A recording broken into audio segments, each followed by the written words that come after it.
Assalamualaikum warahmatullahi wabarakatuh. Kami dari kelompok 6 dan dalam video ini kami akan menjelaskan materi English Material Development terkait need analysis dalam pengembangan bahan ajar. Suatu bahan ajar itu harus dirancang dan ditulis dengan kaidah instruksional karena akan digunakan oleh guru untuk membantu dan menunjang proses pembelajaran. Bahan atau materi pembelajaran itu pada dasarnya adalah isi dari kurikulum, yakni berupa mata pelajaran atau bidang studi dengan topik atau subtopik dan rinciannya. Dapat dipahami bahwa peran seorang guru dalam merancang atau menyusun bahan ajar sangatlah menentukan keberhasilan proses belajar dan pembelajaran melalui sebuah bahan ajar. Jadi, bahan ajar itu dapat juga diartikan sebagai segala bentuk bahan yang disusun secara sistematis yang memungkinkan siswa dapat belajar secara mandiri dan dirancang sesuai dengan kurikulum yang berlaku.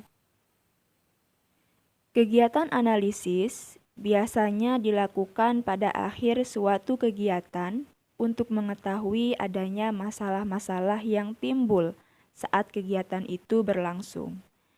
Melalui kegiatan analisis ini, diharapkan kegiatan selanjutnya itu menjadi lebih sesuai dengan yang diharapkan. Hal ini berarti yang dimaksud dengan analisis adalah penyelidikan penyebab-penyebab adanya kesenjangan dalam suatu peristiwa. Sedangkan bahan ajar itu merupakan seperangkat bahan yang memuat materi atau isi pembelajaran yang dikumpulkan dari berbagai sumber belajar yang dibuat secara sistematis yang harus diserap serta didik melalui pembelajaran yang menyenangkan. Jadi dengan kata lain, analisis bahan ajar itu merupakan penyelidikan penyebab-penyebab adanya kesenjangan dalam seperangkat materi yang berasal dari berbagai sumber belajar. Ada beberapa prinsip yang perlu diperhatikan dalam penyusunan bahan ajar atau materi pembelajaran. Prinsip tersebut adalah prinsip relevansi, prinsip konsistensi, dan prinsip kecukupan. Untuk prinsip relevansi itu sendiri artinya keterkaitan. Jadi materi pembelajaran itu hendaknya relevan atau ada kaitannya atau ada hubungannya dengan pencapaian standar kompetensi dan kompetensi dasar. Kemudian yang kedua, prinsip konsistensi. Jika kompetensi dasar yang harus dikuasai siswa 4 macam sebagai contoh, maka bahan ajar yang harus diajarkan juga harus meliputi 4 macam. Kemudian prinsip kecukupan.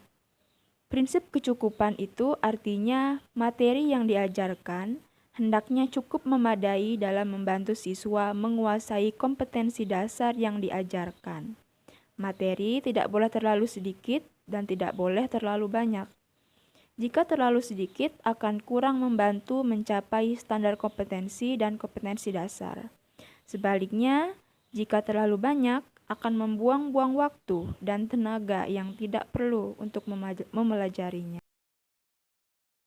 Poin penting dalam analisis pengembangan bahan ajar adalah bahan ajar harus relevan dengan standar kompetensi dan kompetensi dasar. Bahan ajar harus memiliki aspek pengetahuan, yaitu fakta, konsep, prinsip, dan prosedur. Bahan ajar juga harus memiliki materi keterampilan. Bahan ajar juga harus memiliki prinsip konsistensi. Bahan ajar juga harus memiliki prinsip kecukupan. Bahan ajar juga harus memberikan motivasi peserta didik untuk belajar lebih jauh. Bahan ajar harus berkaitan dengan bahan sebelumnya. Bahan ajar harus disusun dengan sistematis dari yang sederhana menuju kompleks.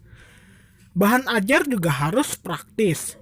Bahan ajar harus bermanfaat bagi peserta didik dan bahan ajar harus sesuai dengan perkembangan zaman.